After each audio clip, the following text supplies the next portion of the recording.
The first and foremost is kind of the scale and magnitude of the crisis. I mean, if you think of it, more than half of the Syrian population has been uprooted, displaced. The vast majority of those 7 million inside their own country, but now almost 5 million have fled the borders of Syria to other countries. And then I think what is also that leads to the other distinction, and that is the potential of the Syrian refugee crisis to create instability in the surrounding region, and as we saw in Europe itself. That is fairly novel when you look back to the Cambodian refugee crisis, when you look back to the Balkans and Bosnia, for example. The third is, I think we've seen way more targeting of schools, of hospitals, of aid workers, maybe more so than at any other crisis that we've seen. So there seems to be an erosion of humanitarian rights, an erosion of international humanitarian law, and frankly, I think that's worrisome for what we might see in the future.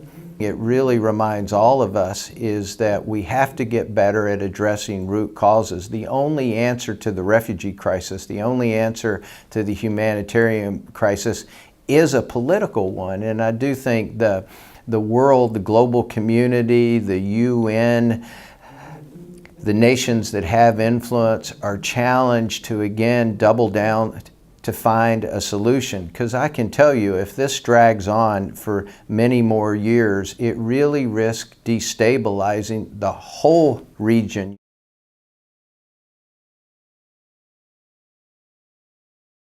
The biggest challenge today is not so much that the world doesn't know where the need is, because in the modern world where information flows, social media and so forth, we don't have as many hidden crises as we used to have, as many of those crises that are off the global radar screen.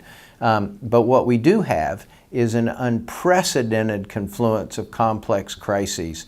Take all things Syria, Yemen, Iraq, Mosul is going on today. Jump over to South Sudan, still North Sudan, Darfur.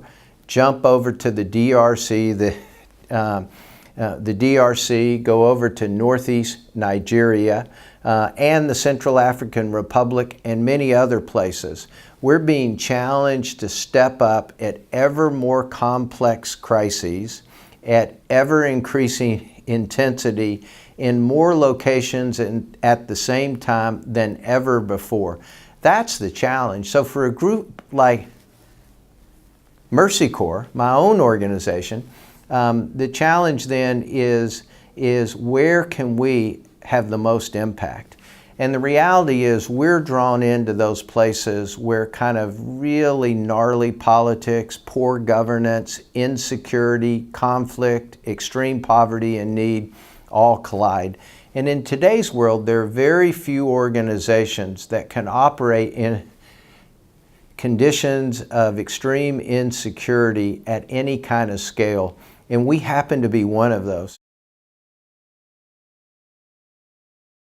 In many ways, we live in a tale of two worlds today. One in which is progressing, is moving ahead, is capable of benefiting from, all the upsides of technology.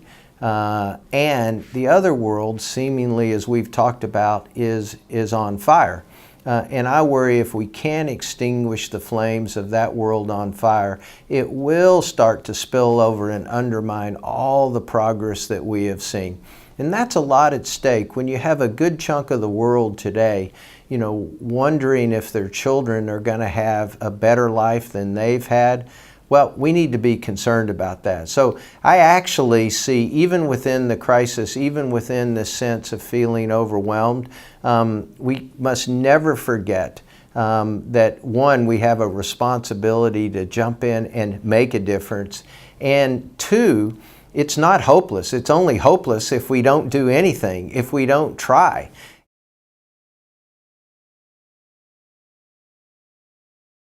And I tell you, I've traveled all over the world to some of what you would think of as the world's worst places, you know, Syria and South Sudan and Nigeria and Central African Republic and on and on.